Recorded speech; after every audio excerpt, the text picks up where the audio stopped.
Uniform civil code के माध्यम से ये जो आदिवासियों का कस्टमरी लॉ है, ये कस्टमरी लॉ भी इनके साथ भी धोखेबाजी की जाएगी। और इसका जीता जागता सबूत आप लोगों के सामने मणिपुर की घटना है। तो साथियों, मणिपुर की घटना की वजह से ये दिखाई देता है कि यूनिफॉर्म सिविल कोड लागू होने के बाद देश भर में आदिवासियों के साथ किस प्रकार का व्यवहार किया जाएगा। तो ये हमें अभी दिखाई दे रहा है, जब यूनिफॉर्म सिविल कोड लागू नहीं हुआ है।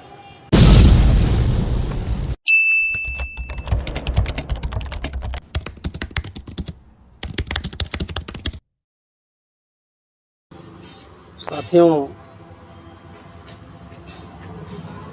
अभी 7 अगस्त 2023 को राष्ट्रीय आदिवासी एकता परिषद के द्वारा भारत बंद का आह्वान किया गया है। इस मुद्दे पर ही महत्वपूर्ण बातें रखने के लिए मैं आप लोगों के सामने हूँ। साथियों, आज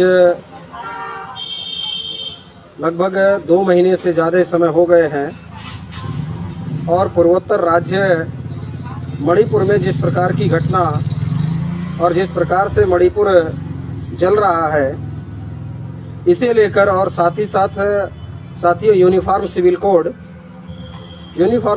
को लेकर 7 अगस्त 2023 को राष्ट्रीय आदिवासी एकता परिषद के राष्ट्रीय अध्यक्ष माननीय एच.एन. रेकवाल साहब के द्वारा भारत बंद का आह्वान किया गया है।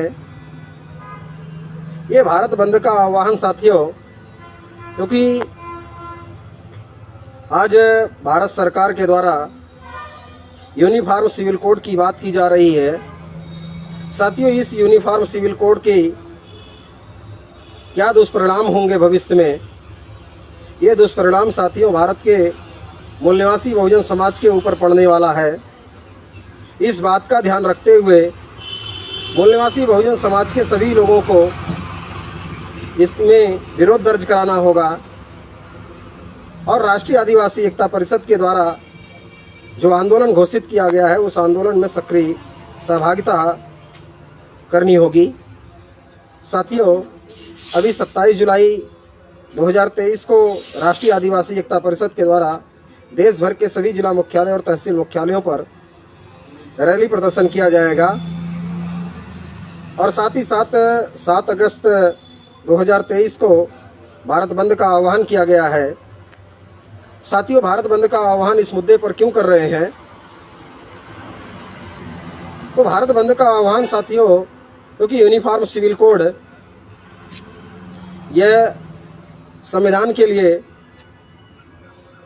बहुत ही खतरा है और इसकी वजह से साथियों एससी, एसटी, ओबीसी और माइनॉरिटीज के जो मौलिक अधिकार है, वो मौलिक अधिकारों का उल्लंघन होगा। यूनिफॉर्म सिविल कोड के माध्यम से साथियों एससी, एसटी, ओबीसी के ऊपर जबरदस्ती से ब्राह्मण धर्म थोपने का मामला है।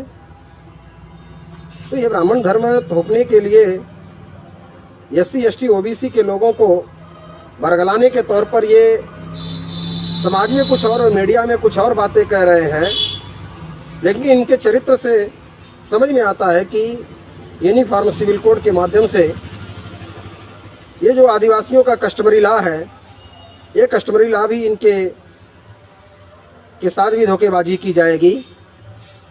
और इसका जीता जागता सबूत आप लोगों के सामने मणिपुर की घटना है। तो साथियों, मणिपुर की घटना की वजह से ये दिखाई देता है कि यूनिफॉर्म सिविल कोड लागू होने के बाद देश भर में आदिवासियों के साथ किस प्रकार का व्यवहार किया जाएगा। तो ये हमें अभी दिखाई दे रहा है, जब यूनिफॉर्म सिविल कोड लागू नहीं हुआ है। और यदि यूनिफॉर्म सिविल कोड लागू होने के बाद साथियों कहते हैं कि देश भर में सामान्य नागरिक संहिता हो जाएगी, सामान्य नागरिक कानून हो जाएगा।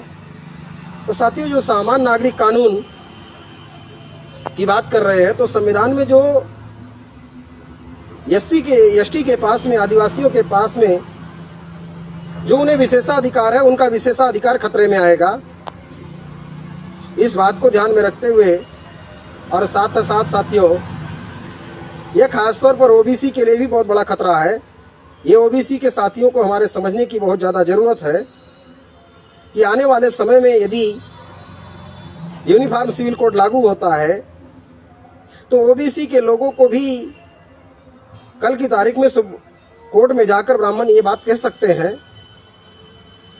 कि जब समान नागरिक संहिता लागू हो गया है तो ओबीसी के लोगों को ये 27% का रिप्रेजेंटेशन क्यों दिया जा रहा है।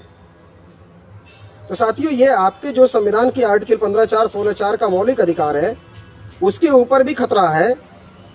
इस बात का ध्यान रखते हुए साथियों, मैं राष्ट्रीय किसान मोर्चा के सभी पदाधिकारियों, कार्यकर्ताओं, वेलविशर और समर्थकों को निवेदन करता हूं कि आप लोग अभी 27 जुलाई 2023 को राष्ट्रीय आदिवासी एकता परिषद के द्वारा देश भर के सभी जिलों में रैली प्रदर्शन किया जाएगा और 7 अगस्त को भारत बंद किया जाएगा।